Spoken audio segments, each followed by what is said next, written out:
Hello friends, welcome to fail to rail channel. দেখো, আগের দিনে আমরা একটা লাইভ গ্রুপ স্টাডি করেছিলাম, যেটা মাঝে মাঝেই করে থাকি। সেখানে আমরা ফিজিক্সের কিছু কোয়েশ্চেন আলোচনা করেছিলাম। তো সেখানে একটা কোয়েশ্চেন তোমাদেরকে আমি ধরেছিলাম যে ফিউজ তারের ক্যারেক্টারিস্টিক কেমন হতে হবে। ঠিক আছে, অপশান ছিল high melting point, high resistivity. Option ছিল low melting point, low resistivity. Option ছিল low melting point high resistivity বা high melting point low resistivity, এরকম করে অপশান ছিল। তো অনেকে ঠিক উত্তর করছিলে, ম্যাক্সিমাম লোক কিন্তু ভুল উত্তর করছিল। এবার এখানে আমি ফিউজ তার নিয়ে বা ফিউজ এর বৈশিষ্ট্য কি, ফিউজের কাজ কি, এইটা নিয়ে আমি এখানে আলোচনা করব এবং পরীক্ষায় যে প্রশ্নগুলো ফিউজ থেকে আসে সেগুলো আলোচনা করব। খুব ছোট্ট ভিডিও, 5-7 মিনিটের ভিডিও হবে। ঠিক আছে, তো দেখো ফিউজ কি, আসলে ফিউজের ব্যবহার কি বা ফিউজকে কেন ব্যবহার করি আমরা সেটা আগে দেখে নাও। কি ফিউজ হলো একটা ইলেকট্রিক্যাল প্রোটেকটিভ ডিভাইস, যে নাকি আমাদের ইলেকট্রিক্যাল যে বাড়িতে বা অন্যান্য জায়গায় যে আমরা যন্ত্রপাতিগুলো ব্যবহার করছি, ইলেকট্রিক্যাল যে ডিভাইসগুলো ব্যবহার করছি, সেগুলোকে আমাদেরকে শর্ট সার্কিট এবং ওভারলোড কারেন্ট থেকে বাঁচাবার জন্য, প্রোটেকশন দেওয়ার জন্য আমরা ফিউজের ব্যবহার করে থাকি। এবার তোমাদেরকে আমি ছবির মাধ্যমে দেখাতে চাইব যে ধরো তোমার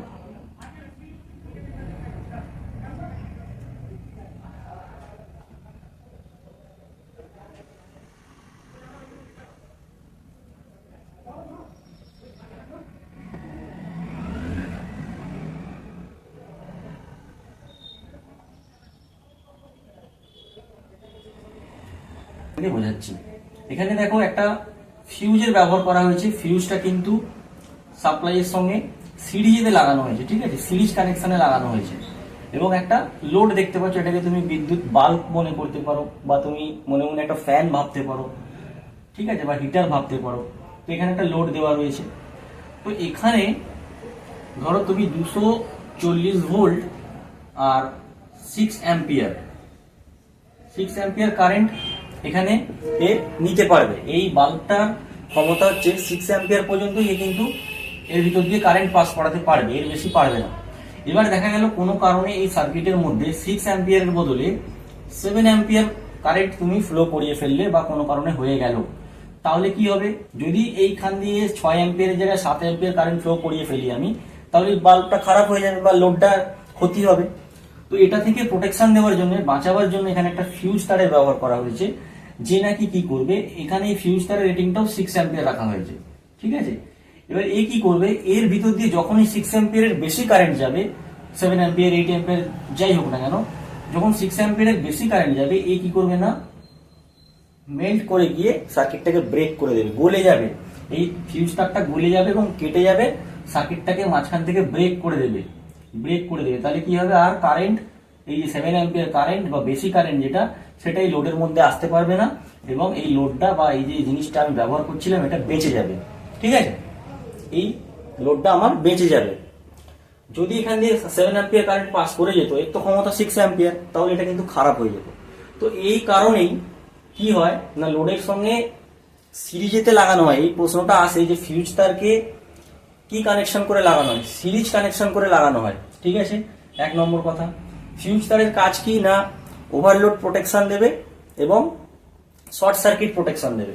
ধরো ফিউজটা এইভাবে লাগানো আছে, ঠিক আছে, কোনো কারণে এই তারের সঙ্গে এই তারের শর্ট সার্কিট হয়ে গেল, তাহলেও কিন্তু এ প্রোটেকশন দেবে। এটা কেটে যাবে, কেটে গিয়ে সার্কিটটাকে বাঁচিয়ে দেবে। ঠিক আছে, সাপ্লাইটা কি বন্ধ করে দেবে। তো শর্ট সার্কিট থেকেও কিন্তু বাঁচাবে আর ওভারলোড প্রোটেকশন দেবে। তো ফিউজ তারের কাজটা তোমরা বুঝতে পারলে যে ফিউজ আসলে কেন আমরা ব্যবহার করি। এই ফিউজটাকে বা বাড়িতে যে আমরা ফিউজ ইউজ করি, এটাকে রিওয়ারেবল ফিউজ বলে। মানে দেখবে বাড়িতে আমরা নিজেরাই চেঞ্জ করে দিই, ফিউজ গলে গেছে নিজেরাই তার নিয়ে চেঞ্জ করে দিই, রিওয়ারেবল ফিউজ বলা হয় বাড়িতে যেটা ইউজ করা হয়। এছাড়া কিটক্যাট ফিউজ হয়, এইচআরসি ফিউজ হয়, কার্টিজ ফিউজ হয়, অনেক ধরনের ফিউজ হয়। বাড়িতে আমরা রিওয়ারেবল ফিউজের ব্যবহার করি। ফিউজ তারের ক্যারেক্টার কেমন হতে হবে, যেটা আগের দিন আমি লাইভে ধরেছিলাম তোমাদেরকে। ফিউজ তারের ক্যারেক্টার হতে হবে বা ফিউজের ক্যারেক্টার হতে হবে এরকম যে লো মেল্টিং পয়েন্ট, লো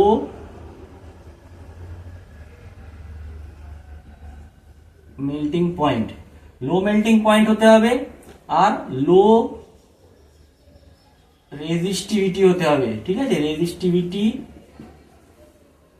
লো হতে হবে। ঠিক আছে, তোমার লো মেল্টিং পয়েন্ট হতে হবে, লো রেজিস্টিভিটি হতে হবে, দুটোই লো। ঠিক আছে, আগের দিন অনেকে কেউ হাই বলছিল, কেউ লো বলছিল, দুটোকেই মিশিয়ে দিচ্ছিল। এখানে মনে রাখতে হবে লো মেল্টিং পয়েন্ট আর লো রেজিস্টিভিটি হতে হবে। রেজিস্টিভিটি মানে কি? রেজিস্টিভিটি সূত্র তোমরা জানো, একটা সূত্র এটা জানো যে আর সমান রো ইন্টু এল বাই এ। এই রোটাই হচ্ছে রেজিস্টিভিটি, এটা রেজিস্ট্যান্ট, এটা হচ্ছে লেন্থ, এটা হচ্ছে এরিয়া, তারের লেন্থ, এটা এরিয়া। তো এই যে রেজিস্টিভিটি, লো রেজিস্টিভিটি হতে হবে ফিউজ তারের ক্ষেত্রে। মানে ফিউজ তারটাকে গুড কন্ডাক্টর হতে হবে, খুব ভালোভাবে যাতে বহন করতে পারে কারেন্ট, সেরকম তার হতে হবে, সেরকম ক্যারেক্টার ওর ভিতরে থাকতে হবে। রেজিস্টিভিটি লো হলে কি হবে না, খুব সহজে ইলেকট্রনের ফ্লো হবে, খুব সহজে কারেন্টের ফ্লো হবে। ঠিক আছে, তার জন্য লো রেজিস্টিভিটি হতে হবে। আর লো মেল্টিং পয়েন্ট হতে হবে, তাহলে কি হবে, এটা তাড়াতাড়ি গলে যাবে, গলতে সময় লাগবে না, বেশি কারেন্ট গেলে হিট প্রডিউস হবে এবং এটা গলে যাবে। লো মেল্টিং পয়েন্ট হতে হবে। ঠিক আছে, এবার একটা প্রশ্ন পরীক্ষায় আসে, এটা তো তোমাদেরকে মনে রাখতেই হবে যে রেজিস্টিভিটি আর তোমার মেল্টিং পয়েন্ট দুটোই লো হতে হবে ক্যারেক্টারিস্টিকের ক্ষেত্রে। শুধু যদি পরীক্ষায় বলে যে ফিউজ তারের রেজিস্ট্যান্স কেমন হয়, ফিউজ তারের রেজিস্ট্যান্স কেমন হয়, কেমন হতে হবে নয়, হতে হবে বললে তাহলে কিন্তু কম হওয়াই উচিত রেজিস্ট্যান্স। কিন্তু যদি বলে কেমন হয়, ফিউজ তারের রেজিস্ট্যান্স কেমন হয়, ফিউজ তারের রেজিস্ট্যান্স কিন্তু হাই হয়, কারণ ফিউজ তার অত্যন্ত পাতলা তারগুলোই হয়। ফিউজ তার আমরা যে ইউজ করি একদম পাতলা তার ইউজ করি, তো এই পাতলা বা সরু তারের রেজিস্ট্যান্স কিন্তু বেশি হয়। ঠিক আছে, কেমন হতে হবে বলছি না, যদি বলেন ফিউজ তারের রেজিস্ট্যান্স কি, বা রেজিস্ট্যান্স যদি বলে যে ফিউজ তারের রেজিস্ট্যান্স কি হয়, ফিউজ তারের রেজিস্ট্যান্স কিন্তু হাই হয়, কারণ অনেক সরু তার ব্যবহার করা হয়। এই যে লেন্থ দেখছো, লেন্থ যদি বাড়াই রেজিস্ট্যান্স বাড়বে, আবার যদি লেন্থ বাড়াই তাহলে কি হবে, এরিয়া, ক্রস সেকশন এরিয়াটা কিন্তু কমে যাবে। এই ক্রস সেকশন এরিয়া কমলেও কিন্তু রেজিস্ট্যান্স বাড়বে। ঠিক আছে, তো ক্রস সেকশন এরিয়া কমলে আর লেন্থ বাড়লে কি হবে না, রেজিস্ট্যান্স আমার বাড়বে। তো সরু তার লম্বা তারের রেজিস্ট্যান্স কিন্তু বেশি হয়। আমি সেই অর্থে তোমাদেরকে বলেছিলাম যে রেজিস্ট্যান্স কিন্তু হাই হয়। কেমন হতে হবে যদি বলে তাহলে কিন্তু লো হওয়াটাই ভালো, কিন্তু তার রেজিস্ট্যান্স হাই হয়। ঠিক আছে, মোট কথা দুটো পয়েন্ট মনে রাখবে যে লো মেল্টিং পয়েন্ট আর লো রেজিস্টিভিটি হতে হবে। কিন্তু রেজিস্ট্যান্স কি হয় ফিউজ তারের, না হাই হয়, কারণ ওটা অনেক সরু তার। ঠিক আছে, তো এখান থেকে এটা গেল। আর একটা প্রশ্ন আছে যে ফিউজ তার কি দিয়ে তৈরি হয়। এই যে রিওয়ারেবল ফিউজ ব্যবহার করি, একদম কমন যেটা পরীক্ষায় আসে যে ফিউজ তার যে তৈরি হয় সেটা হচ্ছে লিড আর টিন।